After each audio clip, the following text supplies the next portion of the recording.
Hello friends, welcome our channel Vidya classes family. आज हम topic लाए हैं नट्स इक्वेशन। ये क्लास 12th एनसीईआरटी के सेकंड चैप्टर से है। ये बहुत इंपॉर्टेंट टॉपिक है, तो देखते हैं इसमें क्या है। तो इसमें देखो, हमने एक रिएक्शन ली है जिसमें एक ऑक्सीडेशन हो रहा है, एक रिडक्शन हो रहा है। यहाँ पे दो रिएक्टेंट है, ठीक है। एक सॉलिड फॉर्म में है, एक एक्वस फॉर्म में है, ठीक है। ये इसमें देखो जो प्रोडक्ट बन रहा है, पहले जो सॉलिड स्टेट में था एम, वो देखो उसमें क्या हो रहा है, इसका यहाँ पे ऑक्सीडेशन हो रहा है, एम प्लस आयन बना रहा है, ठीक है। फिर यहाँ पे देखो जो रिएक्टेंट एन प्लस है, उसका क्या हो रहा है, यहाँ पे रिडक्शन हो रहा है, ठीक है।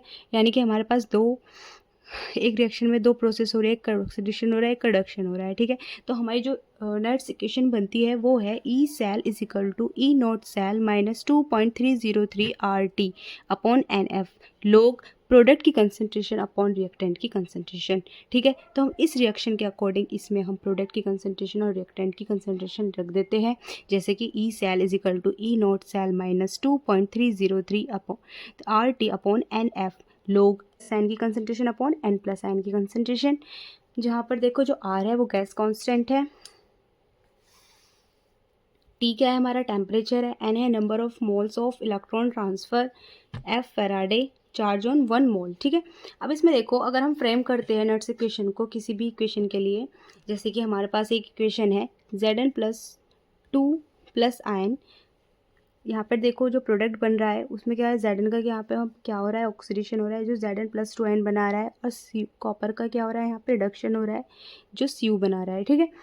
यहाँ पर देखो जो नट्स इक्वेशन हमारी क्या थी, E cell is equal to E naught cell minus 2.30 R T upon, यहाँ पे देखो जो एन था वो है नंबर ऑफ इलेक्ट्रॉन ट्रांसफर हुए, तो हमारी यहाँ पे 2 ट्रांसफर हो रहे हैं, ठीक है। तो 2 लोग जो फिर बात करते हैं लोग Zn की concentration upon Cu plus ion की कंसनट्रेशन, ठीक है। फिर आगे देखते हैं, अब हम बात करते हैं nuts equation at temperature 298 kelvin, ठीक है। हमारे पास टेम्परेचर है, अगर हम इस टेम्परेचर की वैल्यू इस पूरी इसमें रखते हैं, यहाँ पे आर की वैल्यू रख देते हैं। आर की वैल्यू क्या है हमारी 8.3। यहाँ पर हम देखो इन सब की वैल्यू पुट कर देंगे। आर की वैल्यू क्या होगी हमारी 8.314, टेम्परेचर होगा 298, और फैराडे जो होता है, हमारे फैराडे की वैल्यू होती है 96500, ठीक है। अब यहाँ पे देखो लोग प्रोडक्ट की कंसनट्रेशन और एंड रिएक्टेंट की कंसनट्रेशन, ठीक है। अब देखो जितनी भी हमने वैल्यूज़ रखी थी उन सब का कैलकुलेशन क्या आता है, 0.0591, ठीक है। ये हमारी आंसर आता है इतना, ठीक है। ये हमारी इक्वेशन आ जाती है लास्ट में। ये इस इक्वेशन का देखो बहुत इंपॉर्टेंट रोल है, जितने भी हमारे न्यूमेरिकल्स हो गए उन सब में इसका हम यूज़ करेंगे।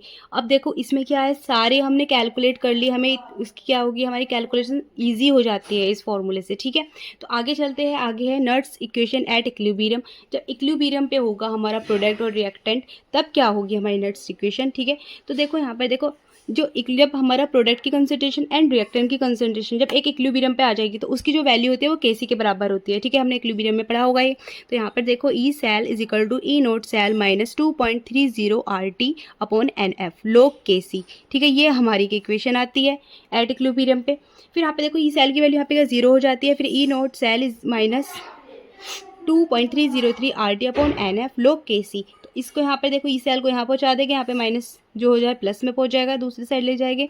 तो हमारी इक्वेशन क्या आती है, E naught cell is equal to 2.30 R T upon N F log Kc, ठीक है। फिर बात करते हैं हम एट टेम्परेचर 298 केल्विन, ठीक है। तो यहाँ पे हम सारी वैल्यूज पुट कर देंगे, और यहाँ पे देखो क्या आएगा हमारा, E naught cell is equal to 0.0591 upon N log Kc, ठीक है। तो ये हमारा आता है इक्वेशन, ठीक है। तो ये इक्वेशन बहुत इंपॉर्टेंट है आपके लिए बच्चों, ठीक है।